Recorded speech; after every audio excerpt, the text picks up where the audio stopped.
I am Joshua, 28 years old, and my brother punched me into a wall during Thanksgiving dinner because I asked a question about the family business. I was bleeding, dazed, and ready to defend myself, but the person who stopped the fight wasn't who I expected. Before I tell you about the moment I took down a multimillion-dollar empire with a single USB drive, let me know where you guys are watching from in the comments. I love seeing how far these stories travel. It started with the cars. It always starts with the cars in my family. I pulled my beat-up Ford F-150 into the circular driveway of my father's estate. The gravel crunched under my tires, a rough, working-class sound that didn't belong there. Parked in front of the massive oak double doors were the crown jewels of the North Star legacy. On the left, my father's phantom black Rolls-Royce. On the right, a brand new, obnoxious yellow Lamborghini Urus. That belonged to Caleb. Caleb is my older brother, the golden child, the vice president of everything. I sat in my truck for a minute, gripping the steering wheel. My knuckles were white. I didn't want to be there. I had a job I actually liked, managing fleet operations for a mid-sized logistics company across town. It wasn't glamorous. I dealt with mechanics, unions, and blown tires. I didn't deal with galas or ribbon-cutting ceremonies. But every year, obligation dragged me back here. I walked in, and the smell of expensive cologne and roasted turkey hit me. The house was cold, though. It was always cold. The marble floors, the high ceilings, the portraits of ancestors who probably never smiled a day in their lives. It all felt like a museum, not a home. There he is. Caleb's voice boomed from the living room. The working man returns. He was holding a crystal tumbler of scotch, wearing a suit that cost more than my annual salary. He looked perfect. That was his job, looking perfect. "Hey, Caleb," I said, trying to keep it neutral. My father, Robert, didn't even look up from his phone. "You're late, Joshua. We have guests arriving at 7. Go change." "I am changed, Dad," I said, looking down at my button-down shirt and slacks. "You look like you fixed the trucks, not manage them." Evelyn, my stepmother, chimed in. She was arranging flowers with the precision of a surgeon. She didn't look at me either. To her, I was just a stain on the carpet that wouldn't quite wash out. The dinner was a disaster from the appetizers. We sat at the long mahogany table.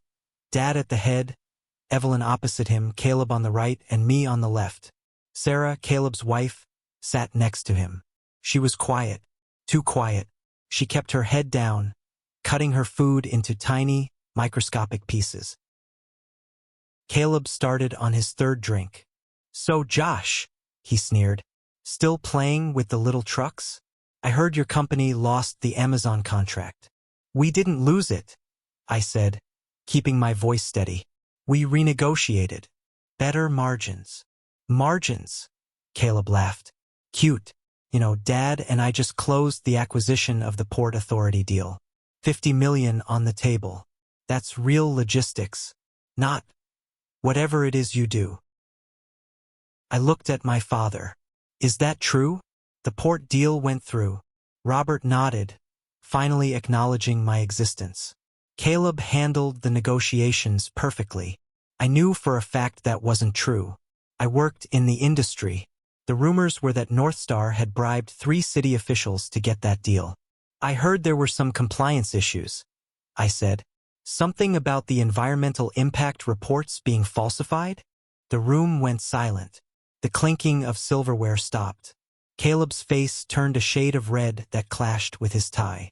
"What did you say?" "I'm just saying be careful," I said, taking a sip of water. "If the audits come through—" "You jealous little rat," Caleb spat. He stood up, his chair scraping loudly against the floor. "You come into my house, drink my wine, and try to lecture me on business? It's Dad's house, Caleb," I reminded him. That was the trigger.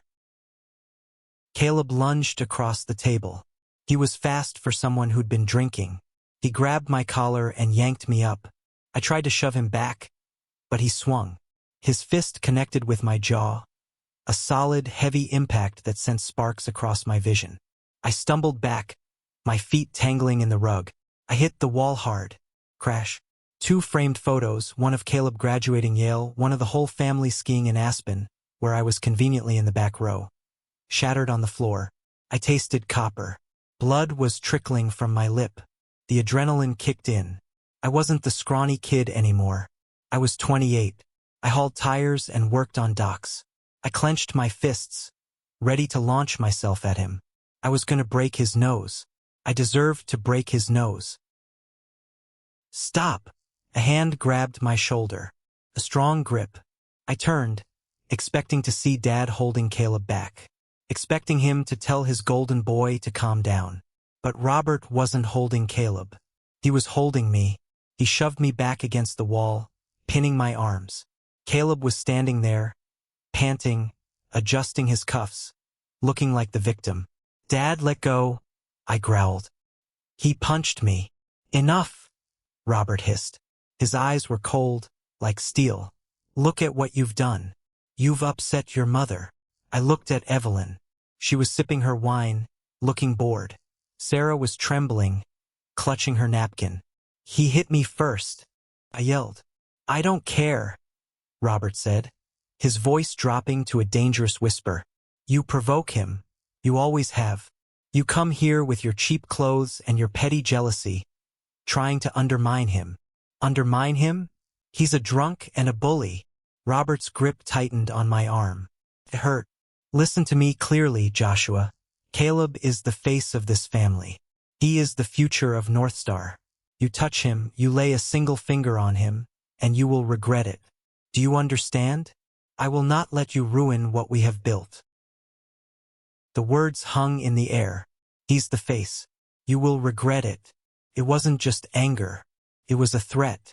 My own father was threatening me to protect the man who just assaulted me. I looked at Caleb. He was smirking. That same smirk he had when he was 12 and pushed me out of the treehouse.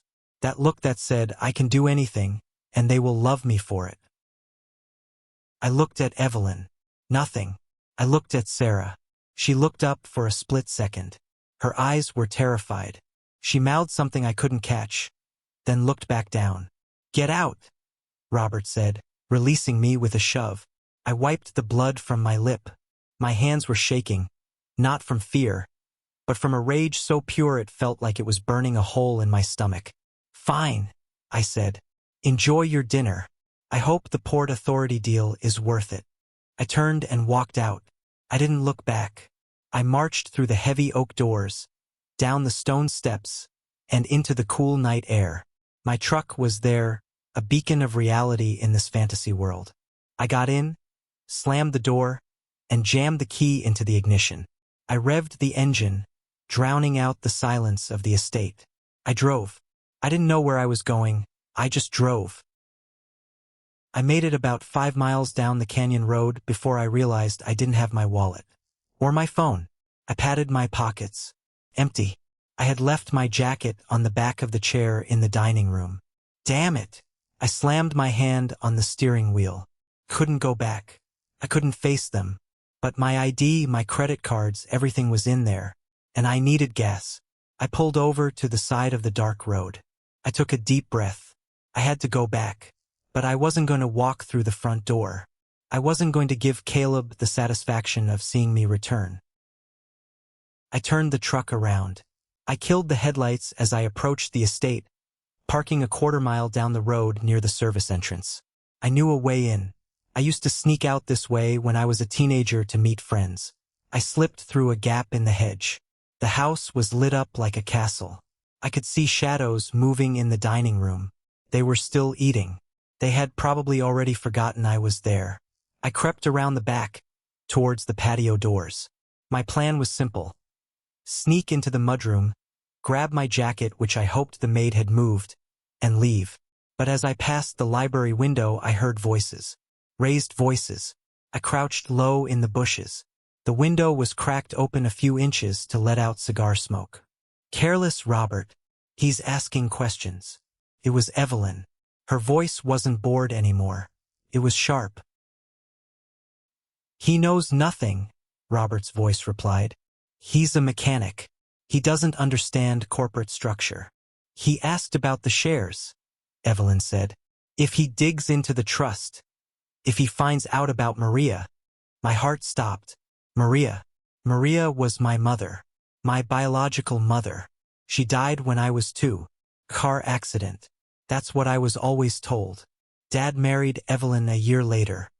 Maria is dead and buried. Robert snapped. And the trust is locked tight until he's 30.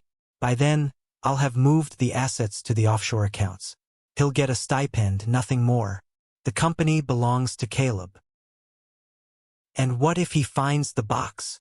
Evelyn asked. You were supposed to burn it. I couldn't, Robert said, his voice dropping. It's leverage, in case the lawyers ever turn on us. It's in the attic, behind the ventilation unit. No one goes up there. I sat in the dirt, the cold seeping into my jeans. My head was spinning. The trust, the offshore accounts, Maria, the box in the attic. I wasn't just the black sheep. I was a liability they were actively managing. And there was money, my money, that they were stealing. I forgot about my wallet. I forgot about the blood on my lip. I looked up at the 3rd floor dormer window. The attic. I wasn't leaving tonight. Not yet. I was going hunting.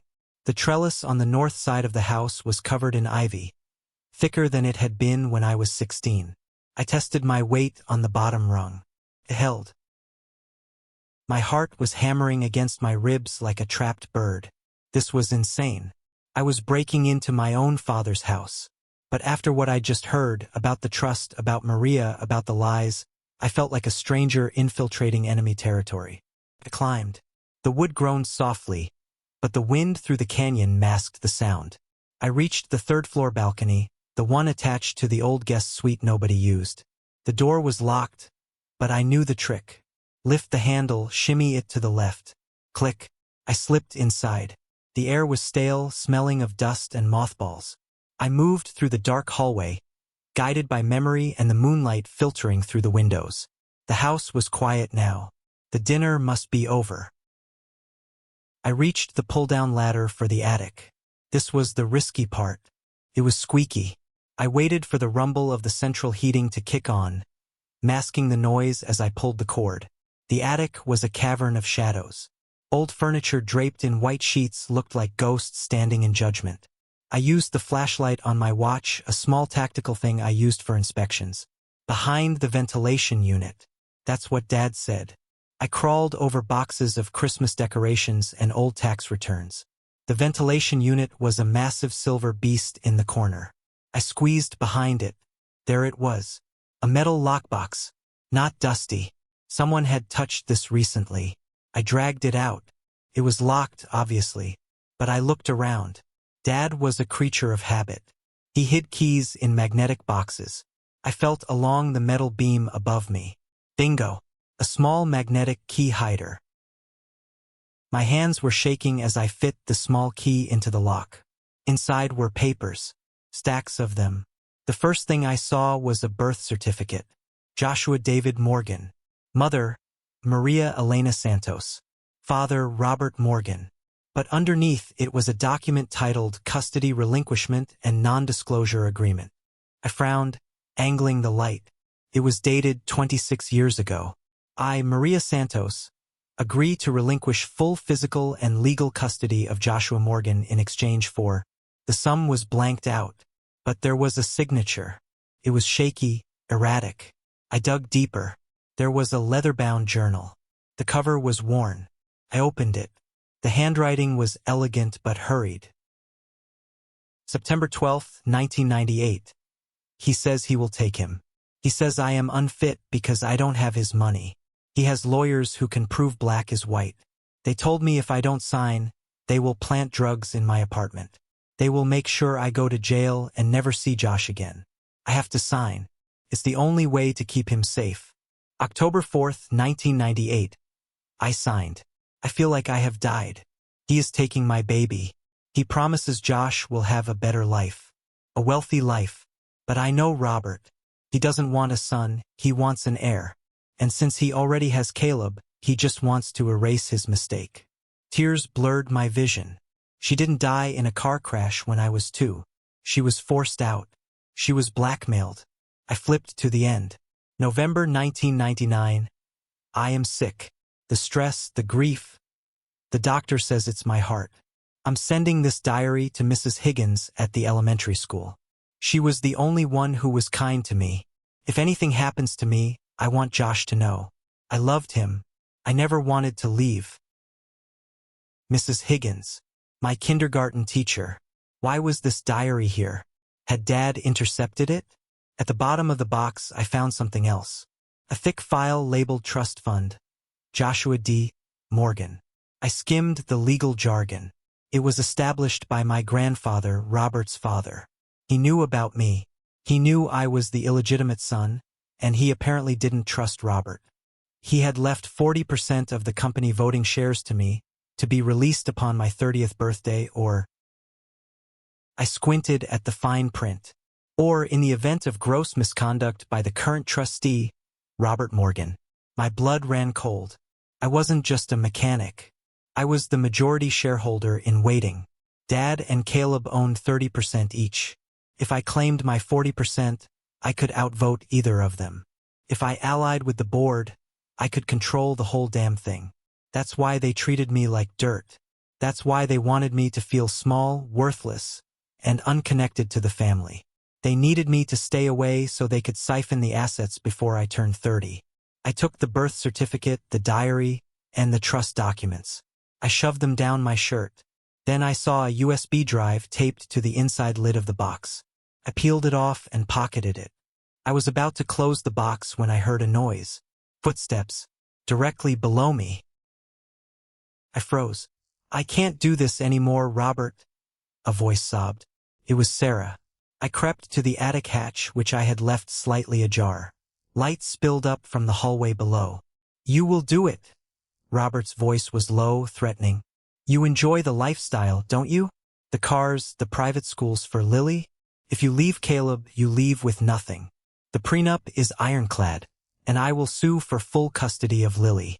You'll be lucky to see her on weekends. He hits me. Sarah cried, her voice muffled, like she was covering her mouth. He hit Lily today because she spilled juice on the rug. She's 6, Robert. My fists clenched so hard my nails dug into my palms. Caleb was hitting his daughter.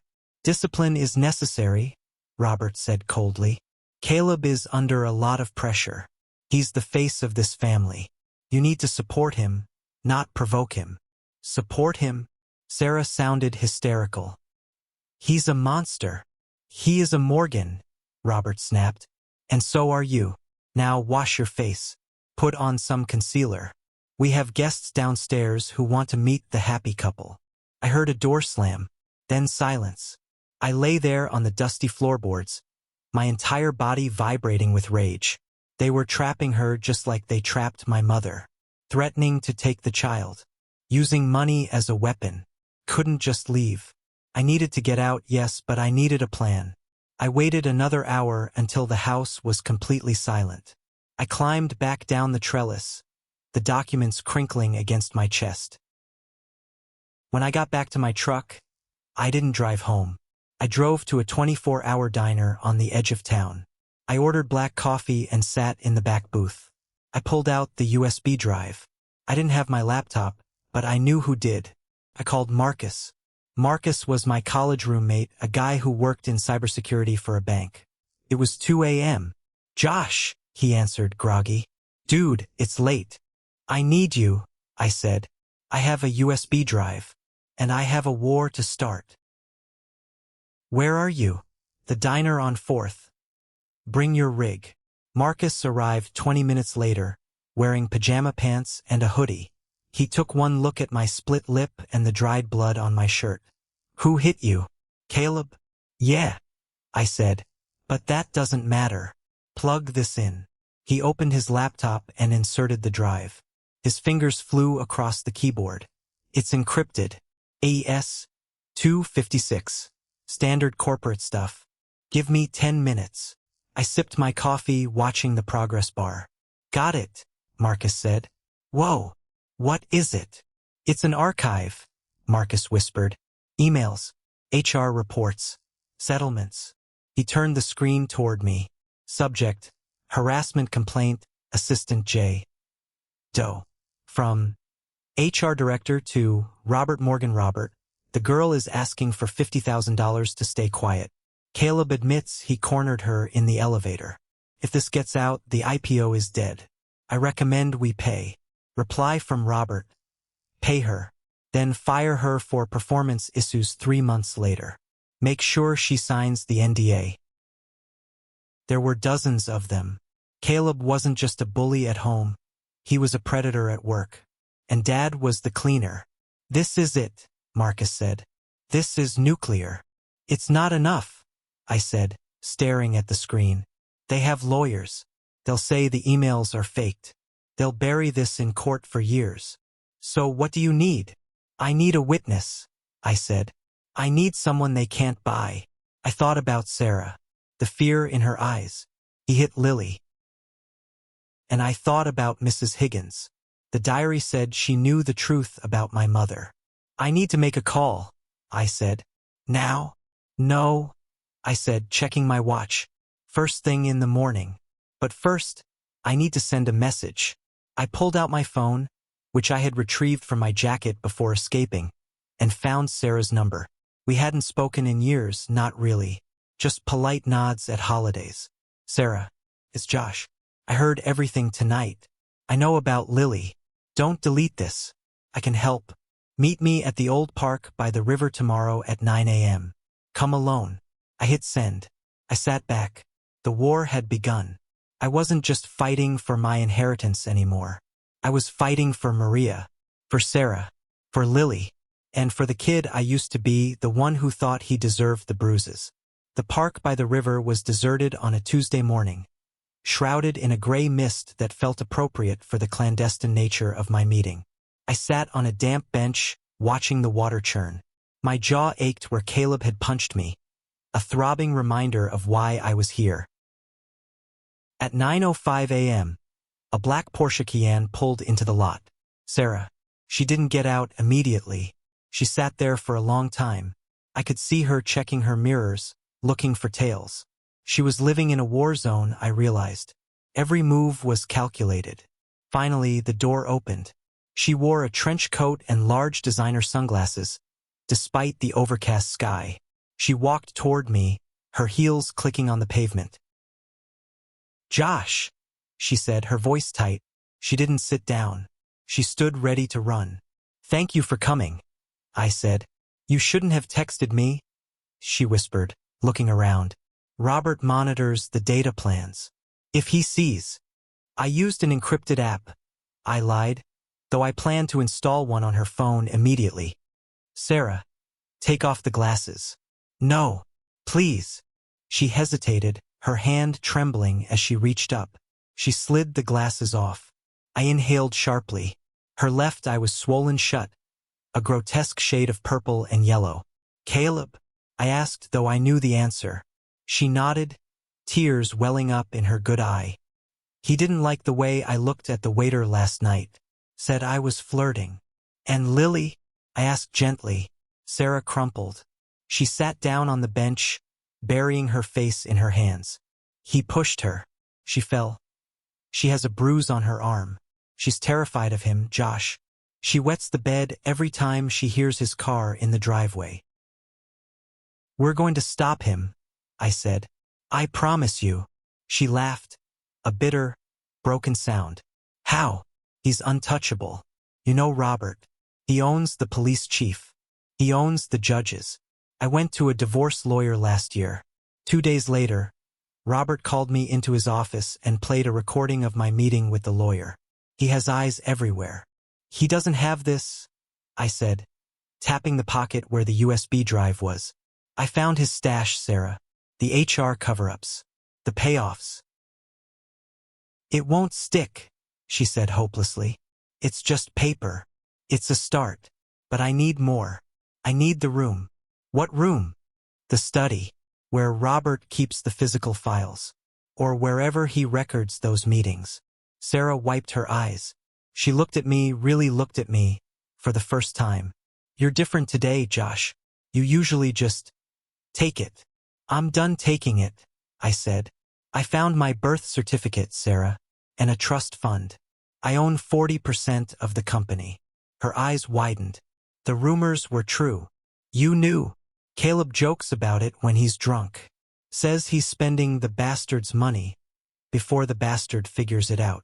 That ignited a fresh wave of anger in my chest. Help me, Sarah. Help me protect Lily. If we take them down, you get custody. You get the alimony. You get freedom. She took a deep breath. There's something you should know. I didn't just sit there and take it, Josh. I tried to protect myself. She reached into her purse and pulled out a small, sleek device. It looked like a car key fob. What is that? It's a recorder, she said. High fidelity. Voice activated. I hid one in Robert's Rolls-Royce about 3 months ago, under the passenger seat. He never cleans that car himself, and the detailers are too scared to touch anything under the seats. My jaw dropped. You bugged the Rolls? I wanted to know if he was cheating on Evelyn, she admitted. I thought maybe I could use it for leverage, but I got so much more. Josh, he makes calls from that car. Safe calls. He thinks it's a secure line. Do you have the files? They upload to a cloud server whenever the car is near the garage Wi-Fi. I have hours of audio. Sarah, I said, grinning for the first time in days. You are a genius. We spent the next hour in my truck. It was safer than the park bench.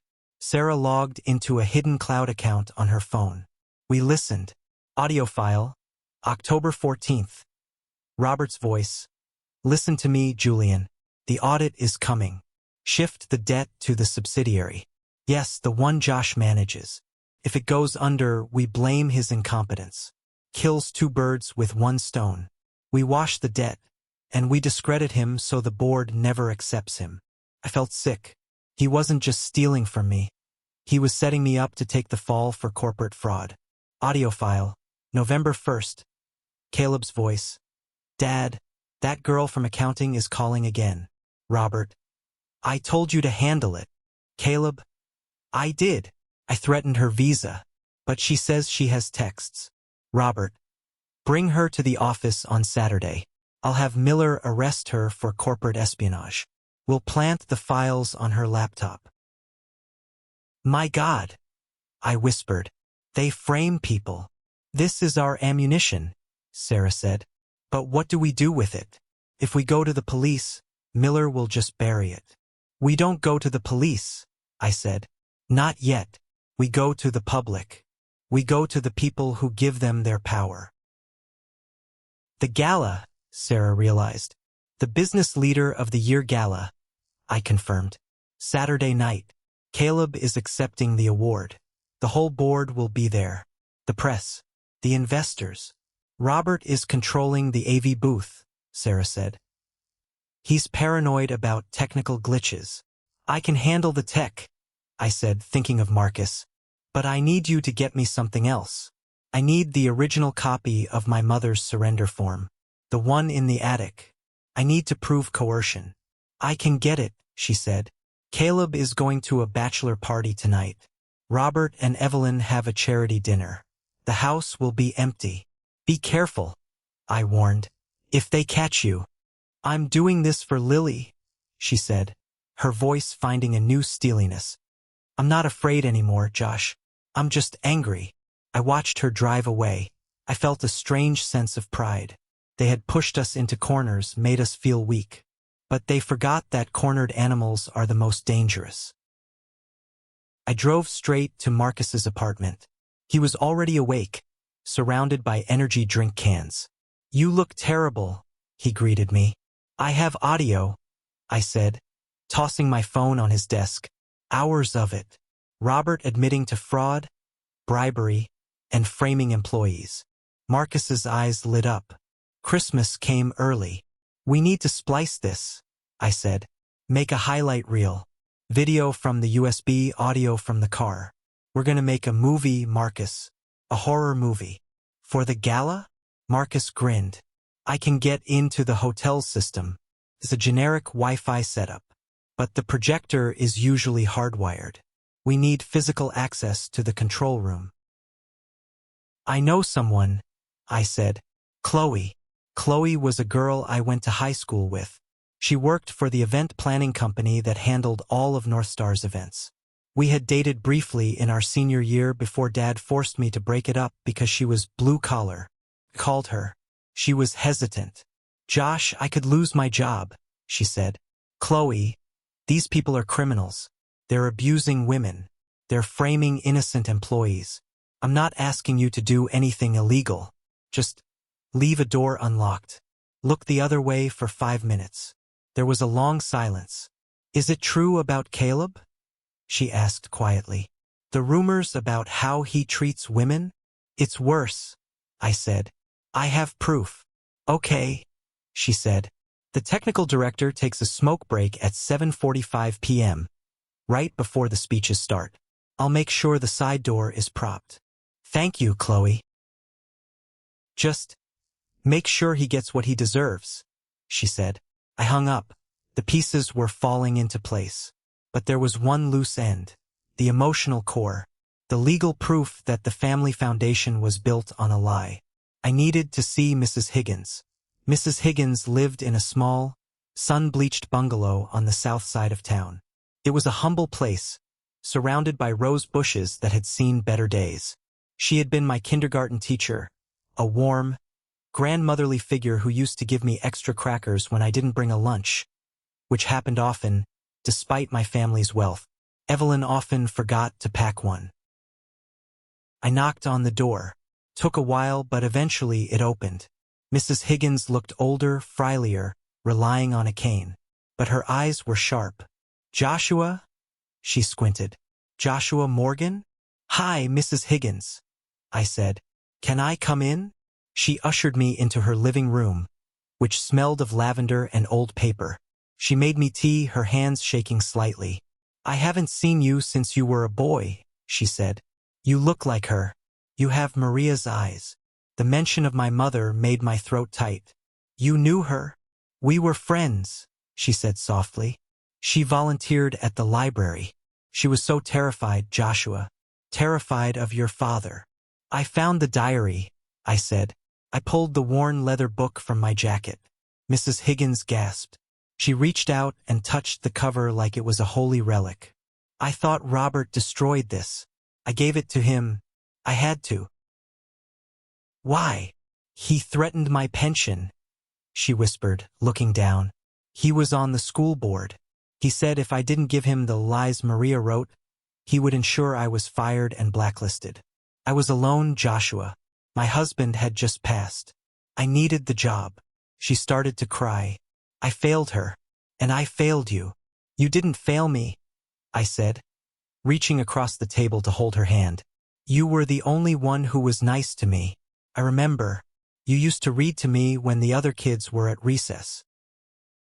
You were so sad, she said. A child shouldn't be that sad. Mrs. Higgins, I'm going to stop him. I'm going to expose everything. But I need you. I need you to verify this diary. I need you to tell people that Robert coerced you. She looked frightened. He is a powerful man. He's a criminal, I said, and I have him cornered. But I need someone with integrity to stand up and say, this is the truth. Will you do that for Maria? She looked at the diary, then at me. She straightened her back, gripping her cane. He took a mother away from her son, she said, her voice hardening. I have lived with that guilt for 20 years. Yes, Joshua, I will help you. I drove Mrs. Higgins to a safe hotel near the gala venue. I didn't want her at her house when the storm hit. Then I went back to Marcus's place. It's done, Marcus said, spinning his chair around. I've synced the audio from the rolls with the video from the USB. I also added some visual aids, graphs showing the embezzlement. It's a masterpiece. We watched the final cut. It was 5 minutes of pure destruction. It started with Caleb's arrogance, cut to the photos of Sarah's bruises, played the audio of Robert ordering the cover-ups, and ended with the scan of my birth certificate and the trust fund documents. It's brutal, I said. It's justice, Marcus corrected. My phone buzzed. It was Sarah. I have the surrender form, and I found something else. Robert has a safe in the floor of his closet. The combination was in his phone notes. He's getting sloppy. I took photos of the ledgers. Cash bribes to the zoning commission. Are you safe? I texted back. I'm at the hotel getting ready for the gala. He doesn't suspect a thing. He thinks I'm cowed. Stay strong. Tonight it ends. I put on my suit. It wasn't a tuxedo. It was a simple, dark gray suit I wore for client meetings. I wasn't going there to fit in. I was going there to work. Ready? Marcus asked. He was wearing a waiter's uniform he'd managed to procure. Let's go crash a party, I said. As we drove to the Grand Hotel, I felt a strange calm.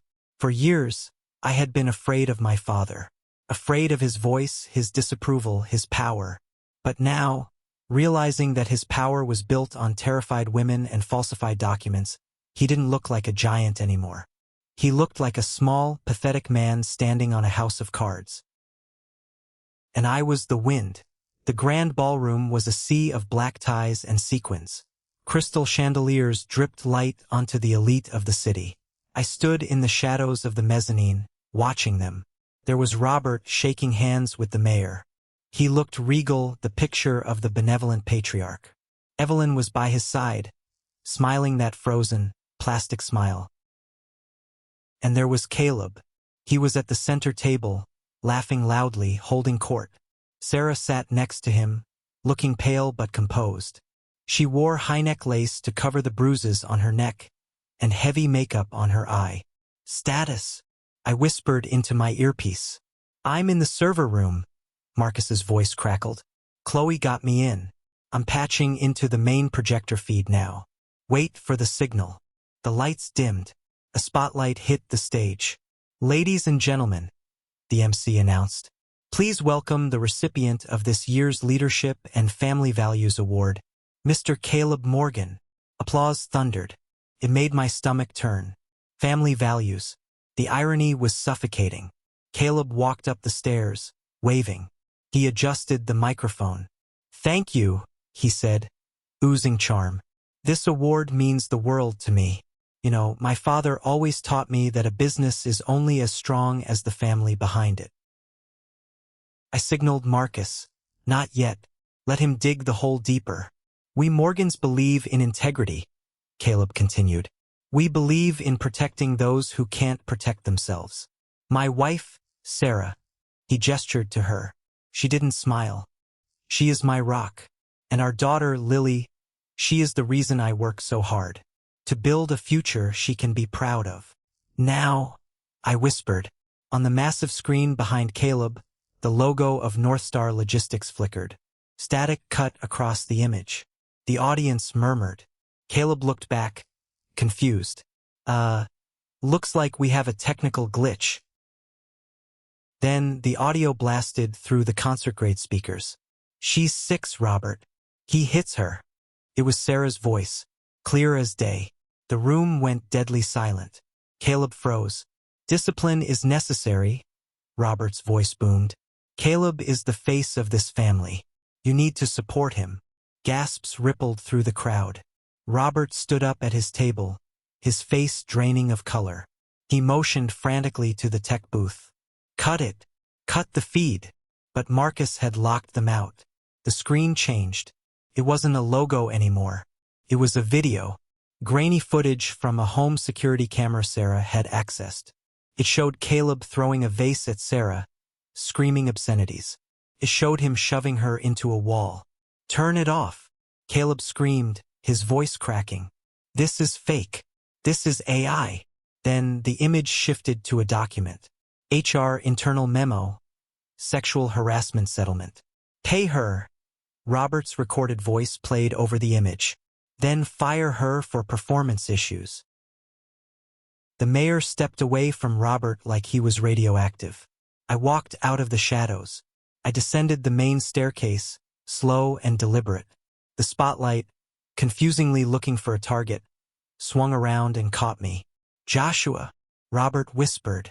He looked like he was seeing a ghost. I walked straight onto the stage. Caleb lunged at me, his face twisted in a feral snarl. You ruined everything. This time I didn't let him hit me. I sidestepped his sloppy haymaker and shoved him. He tripped over the microphone cord and sprawled onto the floor. I picked up the mic. "I'm sorry to interrupt the party," I said, my voice echoing through the stunned hall. "But I think there's been a mistake with the award." I looked at Robert.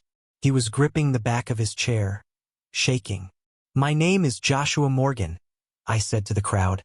"For 28 years, I was told I was the mistake, the secret, the one who didn't belong."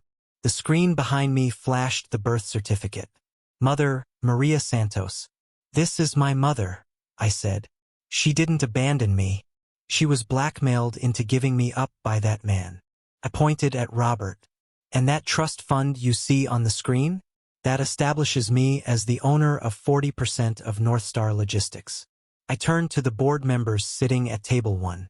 "As majority shareholder," I said, my voice steady, "I am calling for an immediate vote of no confidence in Robert and Caleb Morgan, pending a criminal investigation into fraud, embezzlement, and domestic abuse." "You can't do this," Robert screamed. "Security! Remove him!" The security guards moved forward, but then stopped. They looked at the screen. They looked at the mayor. They looked at me. Then Sarah stood up. She walked up the stairs to the stage. She stood next to me. She took the mic from my hand. "It's all true," she said, her voice shaking but loud. "He hits me. He hits our daughter. And Robert protects him." She reached into her purse and pulled out a stack of papers, the original surrender form and the bribe ledgers. She threw them onto the floor in front of the board members. "We're done being quiet," she said. The silence broke. It was chaos. Reporters were flashing cameras. The board members were huddled, shouting. And then, the doors at the back of the hall burst open. Detective Miller wasn't there. It was the state police. "Robert Morgan. Caleb Morgan." The officer's voice cut through the noise. "You are under arrest." The sight of my father in handcuffs was something I had imagined 1,000 times. But the reality was far less cinematic than my dreams. It was pathetic. Robert didn't fight. He didn't yell. He just deflated. The arrogant posture, the steely glare. It all evaporated.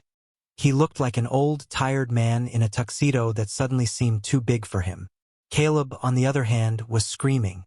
"Do you know who I am?" he shouted as 2 officers dragged him toward the exit. "I'm the vice president. I'm the face of this family." "Not anymore, buddy," one of the cops muttered, pushing his head down to get him into the cruiser. I stood on the steps of the hotel, watching the flashing red and blue lights paint the scene in surreal colors. The valet stand, usually reserved for Ferraris and Bentleys, was now a parking lot for police cruisers. Sarah stood beside me, shivering in the night air. I took off my suit jacket and draped it over her shoulders. "Ideally," I said. "That went well." She let out a short, shocked laugh. "Ideally." Evelyn was being escorted out separately. She wasn't in cuffs yet, but she was being taken in for questioning regarding the coercion of my mother. She walked past me, her head high, refusing to make eye contact. Even in defeat, she couldn't acknowledge me. Then they brought Robert out. He stopped when he saw me. The officer tried to nudge him forward, but he planted his feet. "Joshua," he croaked. I looked at him. I didn't feel the fear anymore. I didn't feel the anger either. Just a profound sense of pity. "You have destroyed your own family," he said. "Are you happy? The stock will tank. The legacy is ruined." "The legacy was a lie, Dad," I said calmly. "And I didn't destroy the family. You did that 26 years ago when you forced my mother to sign that paper." "I did it for the company," he snapped, a flash of the old tyrant returning. "I did it to protect the name." "Well," I said, looking at the news vans pulling up, "the name is all over the news now. I hope it was worth it." I turned my back on him. "Joshua," he called out. "Joshua, we can make a deal. The trust. We can restructure." The officer shoved him into the car. The door slammed shut, cutting off his voice. I watched the caravan of police cars drive away. The flashing lights faded into the distance. I felt a hand on my arm. It was Mrs. Higgins. She had been watching from the lobby. "She would be proud of you," she whispered. "Maria would be so proud." "Thank you," I said, my voice thick with emotion. "For keeping the diary. For everything." Marcus walked up, holding a glass of champagne he'd swiped from a tray. "So," he said, clinking his glass against my imaginary one, "you're technically the boss now. Does this mean I get a raise?" "I think we can work something out," I smiled. The fallout over the next few hours was swift. The board of directors held an emergency meeting right there in the hotel conference room. With Robert and Caleb arrested and the evidence of fraud public, they had no choice. They appointed an interim CEO, Mr. Sterling, the one honest man on the board, and recognized my 40% stake. I wasn't the CEO yet. I didn't want to be. I had a lot to learn. But I was on the board. I had a voice. Around 2 a.m., I walked Sarah to her car, her real car, not the one bugged by her husband. "Where will you go?" I asked. "My sister's place in Vermont," she said. "It's quiet there. Lily can see the snow." "You have the best lawyers in the city now," I told her. "Paid for by the company. You'll get full custody. I'll make sure of it." She hugged me. It was a fierce, desperate hug. "You saved us, Josh. You really saved us." "We saved each other," I said. I watched her drive away. I walked back to my truck. My old, beat-up Ford F-150. It was parked next to a yellow Lamborghini that was now being towed away by the city impound. I got in my truck. I didn't turn the radio on. I just drove. For the first time in my life, I wasn't driving away from something. I was driving toward something. I was Joshua Morgan, and I was finally free. The morning after the arrest, I didn't wake up to a fanfare. I woke up to a ringing phone. It was 5 a.m. The sun wasn't even up yet, but the vultures were circling. My phone screen was lit up with notifications. CNN, Fox Business, The Wall Street Journal. The headline was everywhere. "Logistics Empire Crumbles. The Morgan Scandal." I sat on the edge of my bed in my small apartment. My hands were shaking, not from fear this time, but from the sheer weight of what I had done. I had pulled the trigger, and the explosion was massive. But I knew, deep down, that the war wasn't over. Robert and Caleb were in custody. Sure, but a beast like Northstar Logistics doesn't die quietly. It thrashes. I drove to the headquarters. It was a glass monolith in the center of the financial district. Usually, I entered through the service bay around the back to check on the fleet. Today, I parked my Ford F-150 right in the reserved spot marked CEO. The valet looked at me, confused, then terrified as he recognized my face from the news. I walked into the lobby. The silence was heavy. Employees were huddled in clusters, whispering. When they saw me, the whispering stopped. Some looked at me with hostility. I was the guy who might cost them their jobs. Others looked at me with something else. Hope. I took the elevator to the top floor. Robert's floor. The office was exactly as he had left it. A half-drunk glass of scotch on the mahogany desk. A gold pen uncapped. It smelled like him, expensive leather and arrogance. I didn't sit in his chair. Couldn't. Instead, I stood by the window, looking out over the city. Enjoying the view? I turned. Standing in the doorway was Uncle Julian. Julian was Robert's younger brother, the family lawyer, the fixer. He was the one who always smiled, gave me candy when I was a kid, and told me to be a good boy, while my father berated me. He was smooth, polished, and wearing a suit that probably cost more than my truck. "Uncle Julian," I said, keeping my voice neutral, "I'm surprised you're not in a holding cell." He chuckled, walking into the room and pouring himself a drink from Robert's decanter. "Me? Oh, Joshua, please. I'm just outside counsel. I advise. I don't execute. What Robert did, well, that was his own madness." "You knew," I said. "You knew about the coercion. You knew about my mother." I knew Robert was a difficult man, Julian shrugged, taking a sip. But let's not dwell on the past. We have a crisis to manage. The stock is down 40% in pre-market trading. The board is panicking. They want to liquidate. Let them panic, I said. No, no, no, Julian tooted, walking closer. That's the mechanic in you talking. Think like a CEO, Josh. You own 40%. If this company goes under, you inherit nothing but debt and lawsuits. You need to stabilize the ship. And let me guess, I crossed my arms. You're the one to help me do that? I know where the bodies are buried, Julian smiled. It was a reptilian smile. I know how to calm the SEC. I know which judges to call to delay the hearings. I can save your inheritance, Josh. All I need is for you to sign a temporary power of attorney. Just until the dust settles. You're not ready for this. You fix trucks. Let me fix the company. He slid a document across the desk. It looked standard. Temporary administrative control. For a second, I hesitated. He was right. I didn't know how to handle the SEC. I didn't know how to manage a billion-dollar collapse. I was drowning. But then I remembered the diary.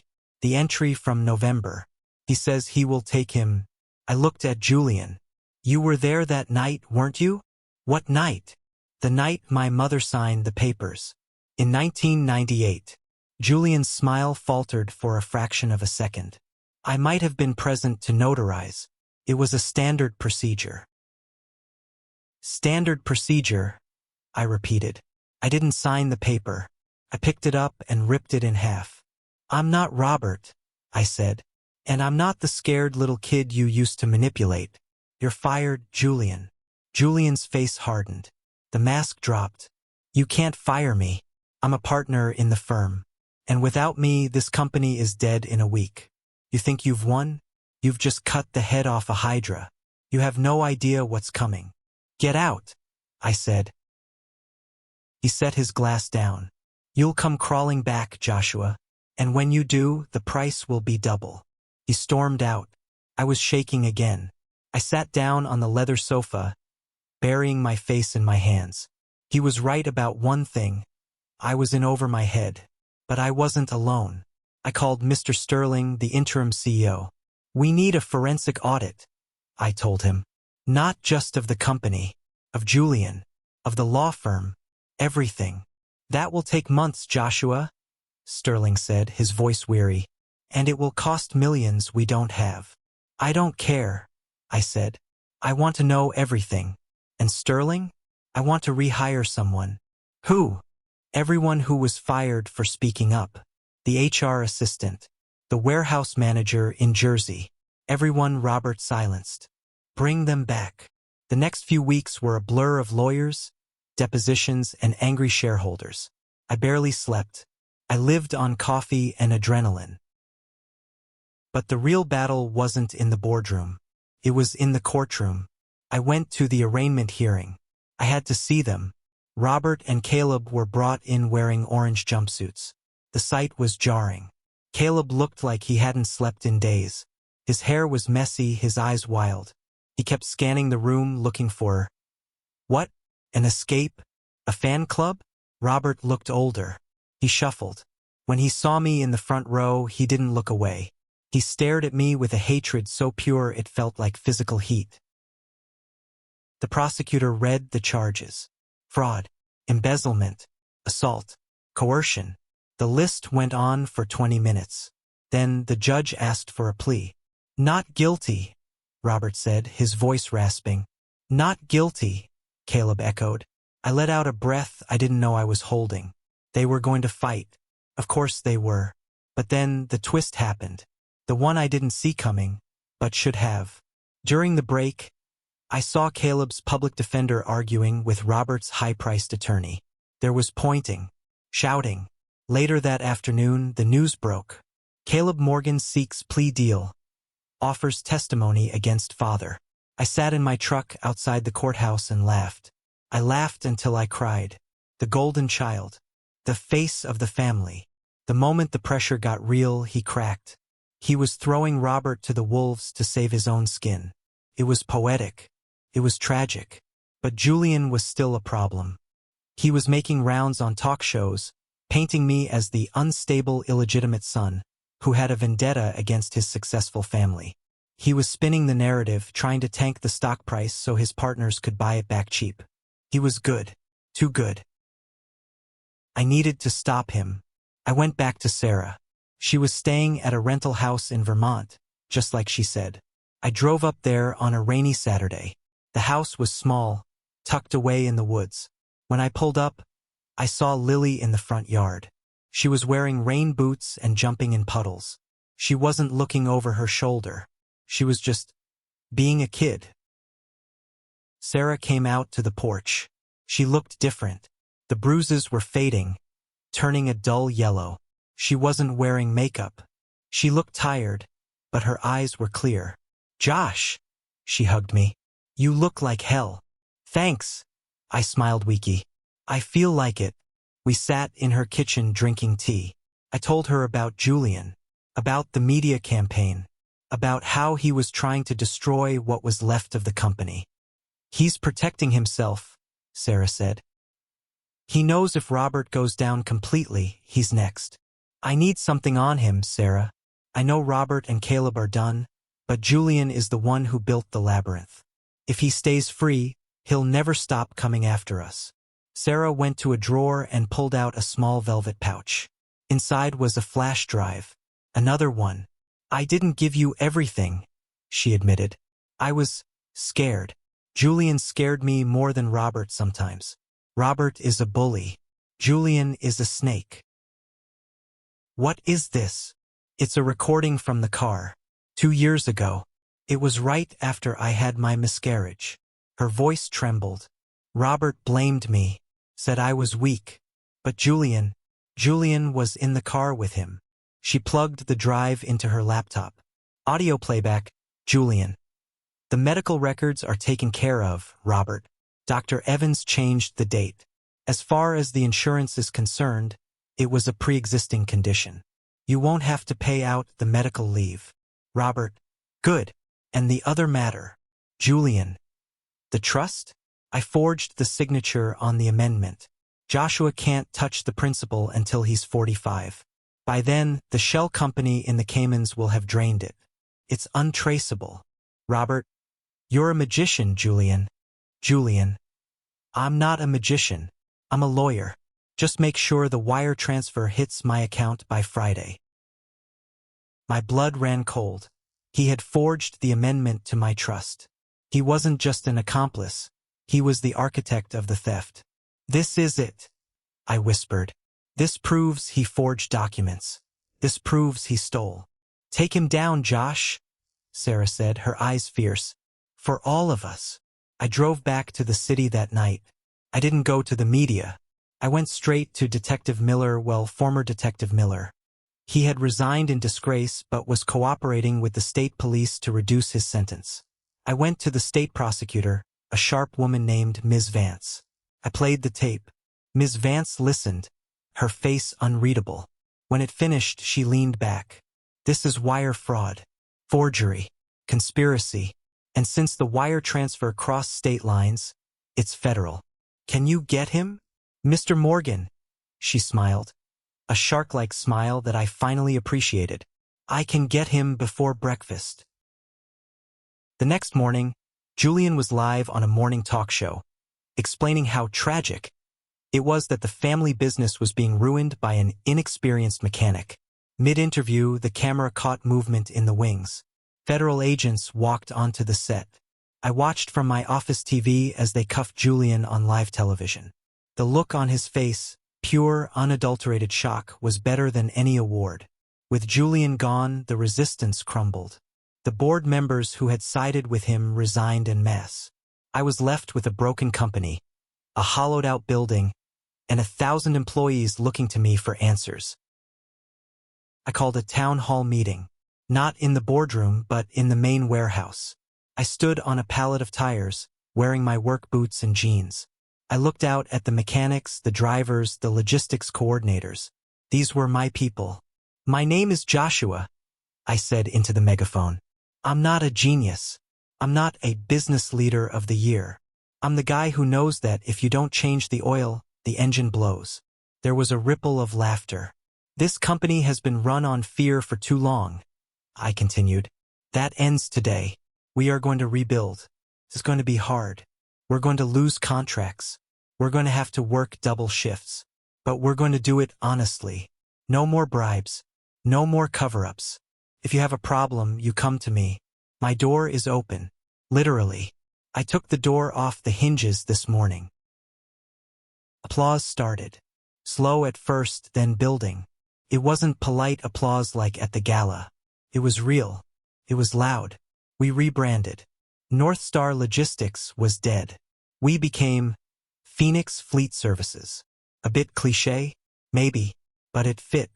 We were rising from the ashes. 6 months later, the dust had settled. Robert was sentenced to 25 years. He would likely die in prison. Caleb got 10 years thanks to his plea deal. He was sent to a minimum security facility. But from what I heard, the other inmates didn't take kindly to rich kids who beat women. He wasn't having a good time. Evelyn avoided jail time by pleading ignorance, but she was bankrupt. The civil lawsuits from the victims took everything. The last I heard, she was working as a hostess at a restaurant in another state, living in a small apartment. Karma has a sense of humor. I was sitting in my office, now a modest room on the second floor, closer to the action, when Sarah walked in. She looked radiant. She had cut her hair short. She was wearing a simple dress, not the couture armor she used to wear. "Hey, boss," she teased. "Hey." I stood up. "How's Vermont?" "Cold," she laughed. "But good. Lily started school. She made a friend. She invited a boy over for a playdate. And she didn't flinch when his dad came to pick him up. That hit me hard. That's great, Sarah. I came to give you this." She handed me a small box. I opened it. It was the watch. Robert's watch. The Patek Philippe he always wore. The one that symbolized his power. "The lawyers sent it to me with his personal effects," she said. "I don't want it. I thought maybe." I looked at the watch. It was worth more than my first house. It was heavy, gold, and cold. "No," I said, closing the box. "I don't want it either. So what do we do with it?" "We sell it," I said, "and we start a scholarship fund. For kids who need a way out." Sarah smiled. "I like that." We walked out of the building together. The sign out front was new. Phoenix Fleet Services. The sun was setting, casting a warm, golden glow over the concrete. I looked at my truck. It was still the same old Ford, maybe a few more miles on it. But it felt different now. It wasn't an escape vehicle anymore. It was just a truck. "You want to grab dinner?" Sarah asked. "Lily wants to see her Uncle Josh." "I'd love to," I said, as I drove behind Sarah's car. A sensible Volvo SUV now. I realized something. I had spent my whole life fighting to be part of a family that didn't want me. I had bled for it. I had been punched for it. But family isn't about blood. It isn't about whose name is on the building. Family is the people who stand next to you when the walls come down. It's been a year since the gala. A year since the night that changed everything. I stood in the quietest place in the city, the Oakwood Cemetery. The grass was green, manicured, and peaceful. I held a bouquet of white lilies, Lily's idea. I found the stone. It was small, tucked away in the corner under a willow tree. For years, Robert hadn't even put a headstone here. Just a marker number. One of the first things I did with my inheritance was buy this stone. Maria Elena Santos' beloved mother. She fought for love. I knelt down and placed the flowers on the cool granite. "Hey, Mom," I whispered. The wind rustled the leaves, sounding like a sigh. "I did it," I said. "I found out the truth. You didn't leave me. You saved me." I traced the letters of her name. I thought about the diary. I thought about the pain she must have felt, signing those papers, thinking she was giving me a better life, even as it broke her heart. She sacrificed her happiness so I wouldn't be crushed by Robert's machine. "I hope you can see me now," I said, my voice choking up. I'm not the scared kid anymore. I'm running the company. But I'm running it right. We treat people like humans. We pay them fair wages. We don't hide things. I sat there for a long time just talking to her.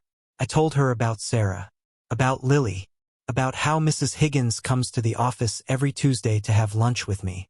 I told her about Robert. I visited him once, last month. It was brief. He sat behind the glass, looking small and gray. He didn't yell. He didn't threaten. He just asked about the stock price. That was all he had left. Numbers. I told him the stock was recovering, but it was slow. He nodded, looking disappointed. He couldn't understand that we were building something sustainable, not just profitable. I left after 10 minutes. I didn't hate him anymore. I just didn't need him. I forgive you, I said to the headstone. Not because what happened was okay, but because I can't carry the anger anymore. It's too heavy, and I have other things to carry now. I stood up, brushing the grass off my knees. The sun was breaking through the clouds, casting long beams of light across the cemetery. I walked back to my car. I had finally traded in the old Ford. Not for a Lamborghini, not for a Rolls-Royce. I bought a truck, a new one, reliable with top-rated safety features. A truck that could work, but also a truck that could carry a child seat in the back for when I took Lily to the zoo. I got in and started the engine. It purred, a solid, dependable sound. I drove out of the cemetery gates and onto the highway. The city skyline rose in the distance. I could see the Phoenix Fleet building, a small speck in the concrete jungle. I thought about the question people always ask me, was it worth it? Destroying your own family? And the answer is always the same. I didn't destroy my family. I found it. I looked at the passenger seat. There was a drawing there done in crayon. It was a picture of a giant yellow sun, with stick figures holding hands underneath. One was labeled Mommy, one Lily, and the tall one with the messy hair was labeled Josh. I smiled.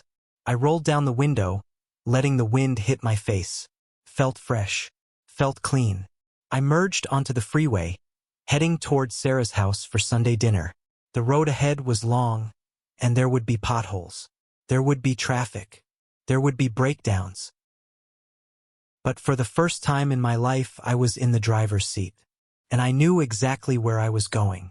So that's my story. It's a messy one, full of bruises and betrayals, but it's mine. If there is one thing I want you to take away from this, it's this: your worth is not defined by the people who are supposed to love you, but by the people who actually do. We grow up thinking that family is an unbreakable bond, a sanctuary. But sometimes, family is the very thing holding us back. Sometimes, the golden child is just a prisoner in a gilded cage, and the black sheep is the only one free enough to see the truth. Robert and Caleb had everything: money, power, status, but they had nothing. They were hollow. Breaking the cycle of abuse is the hardest thing you will ever do. It requires you to be the villain in their story so you can be the hero in yours. It requires you to speak when your voice shakes.